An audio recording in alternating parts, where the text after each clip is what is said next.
Pokemon has been lying to us all of these years. No, not in regards to we can carry around an electric Pikachu and it won't magically shock us. Oh no, no, no! It lied to us about what type of precipitation falls from the sky. Pokemon is a franchise that often has weather effects that take place during battle. These effects can have an impact on Pokemon in the field.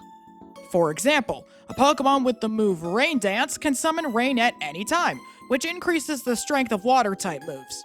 There are many different types of weather that occur in Pokemon games. One type of weather that occurs in Brilliant Diamond and Shining Pearl, for example, is hail on routes that have snow. This theoretically makes a lot of sense. After all, hail is seen as ice chunks that fall out of the sky. Many people would deduce that hail is more likely to occur during winter months or in a cold climate given its composition being literal ice. You would think that's how this works, and I really wish I could say it was. Today, I'm here to expose the truth. This hail that's falling during battle is most likely not actual hail. How do we know that? Buckle up, because I have a story for you. The truth is, we rarely get hail during the winter months at all, actually. In fact, we are more likely to see hail during the summer months. That sounds extremely contradictory, I know, but the way a hailstone forms is not merely due to temperature and the amount of water vapor present in the atmosphere, though those factors are very important. While hail can occur in a few different circumstances, we commonly see it happen during a thunderstorm. If you live in the United States, especially states that are prone to this type of weather, like the Great Plains states or the Midwest, you've likely seen hail occur at some point or another. I've gone over what ingredients result in a thunderstorm previously, but not into why they form hail. See, when a thunderstorm is forming, it requires some form of lift. This lift is usually accompanied by strong upward winds. In meteorology, we call this an updraft. This updraft causes fully formed water droplets to go really high up into the atmosphere, to the point where it's below freezing up there. This causes the rainwater to freeze and become a hailstone. While it may stop growing at this point, it may also not. It's possible that this hailstone will stop growing here and simply fall to the ground. It's also possible that said hailstone can fall into freezing temperatures, and then the updraft can push it back up into below freezing temperatures. If it falls briefly, but then is swept back up into freezing temperatures, this results in a hailstone growth. Eventually, a hailstone will fall to Earth if either the updraft stops, or when the hail becomes too heavy for the updraft to hold aloft in the atmosphere. This is why we see it fall to the surface below. While a thunderstorm isn't necessarily required for hail to form, an updraft from a thunderstorm will certainly aid in the formation of hail.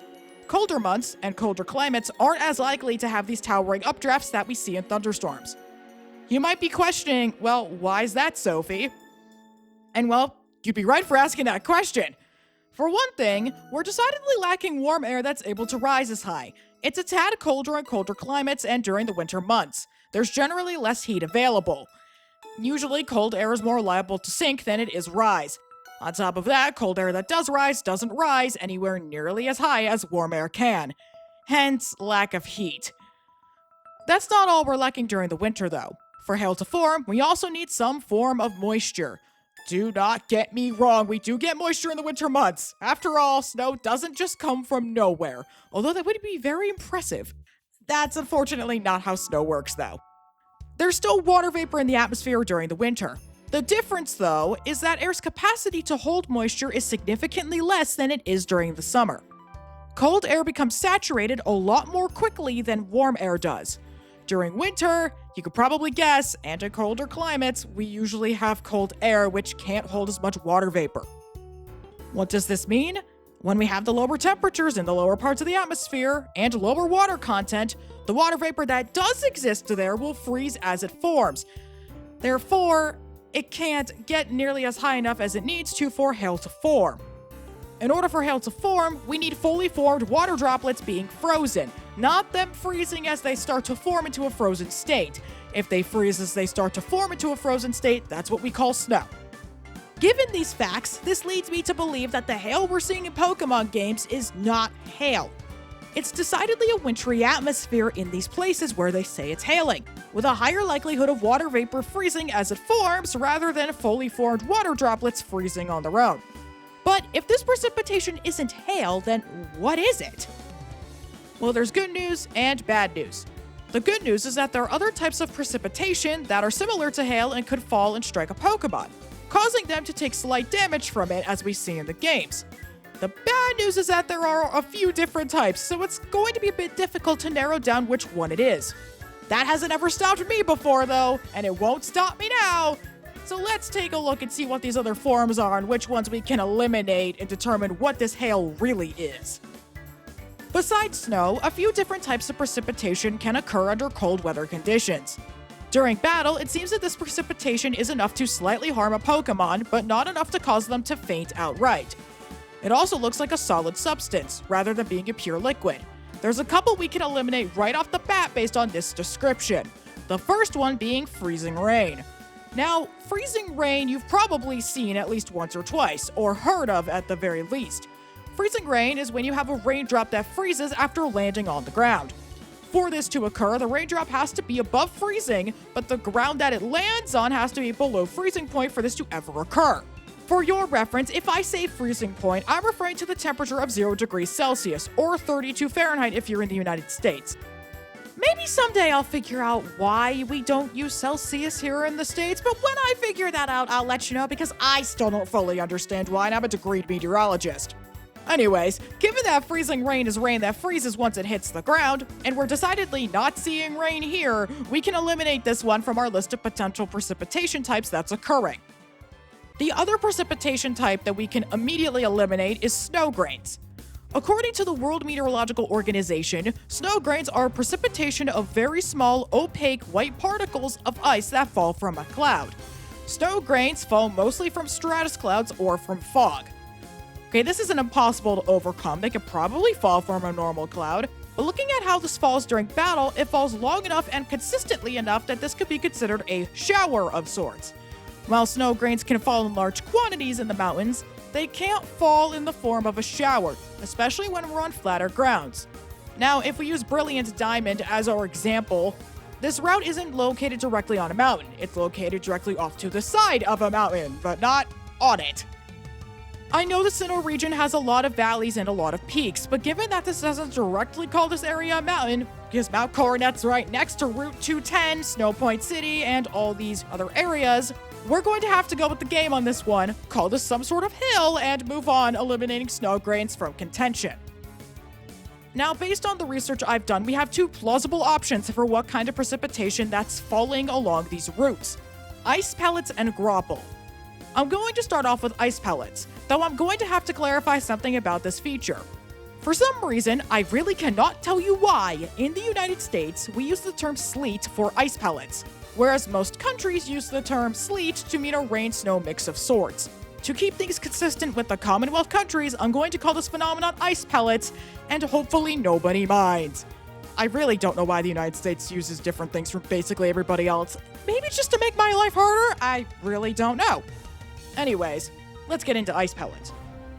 So this phenomenon known as ice pellets are formed when there's a layer of air that's above freezing point in between two layers below freezing temperatures. All three layers have to be substantial enough for this to form. What tends to occur for ice pellet formation is that water vapor has to freeze in the topmost layer, freezing into the snow that we all know and love. It then falls through the above freezing layer to the point where it partially melts. If it partially melts and falls into the cold layer below it, if said layer is large enough, it refreezes and falls to the ground as ice pellets. Ice pellets are able to accumulate in some parts of the world, namely the eastern United States and southeastern Canada.